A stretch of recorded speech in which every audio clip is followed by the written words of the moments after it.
আমি সমগ্ৰ নমাটিবাসী ৰাইজে আজি ভেকুলী বিয়াখন অনুষ্ঠিত কৰা হৈছে।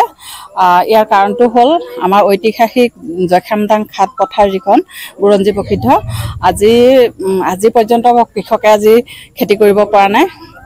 মাটি পথাৰত চিয়াল ফটা দিলে মাটি সকলো কৃষকে বতৰলৈ চাই ৰখি আছে যে বৰষুণ পালে খেতি কৰি ৰোৱা হ'ব বুলি। আৰু আমাৰ ইয়াতে তেনেকুৱা জলসিঞ্চনৰ ব্যৱস্থাও নাই। যদি জলসিঞ্চনৰ ব্যৱস্থা থাকিলেহেঁতেন নিশ্চয় খেতিয়ক আজি উপকৃত হ'লহেঁতেন। আৰু আমি আজি সমগ্ৰ ৰাইজে নমাটিবাসী ৰাইজে ৩-৪খন গাঁৱৰ ৰাইজ লগ হৈ একেবাৰে আমি ভেকুলী বিয়া পতাৰ সিদ্ধান্ত ল'লোঁ। যিহেতু পৰম্পৰাগতভাৱে আজি বহু বছৰ আগৰ পৰা এই নিয়ম চলি আহিছে, তাকে সকলোৱে মনস্থ কৰি আজি ভেকুলী বিয়াখন পতাৰ আমি সিদ্ধান্ত লৈ খুব খৰতকীয়াকৈ আৰু সিদ্ধান্ত লৈ আমি আজি বিয়াখন পাতিলোঁ। আৰু আমি আশা ৰাখিছোঁ আমাৰ এই সমগ্ৰ ৰাইজৰ আশীৰ্বাদত আৰু ভেকুলী বিয়াৰ যি পৰম্পৰা নীতি নিয়মে কৰা হৈছে সেই তাতে বৰুণ দেৱতা তুষ্ট হৈ নিশ্চয় বৰষুণ দিব বুলি আমি আশাবাদী।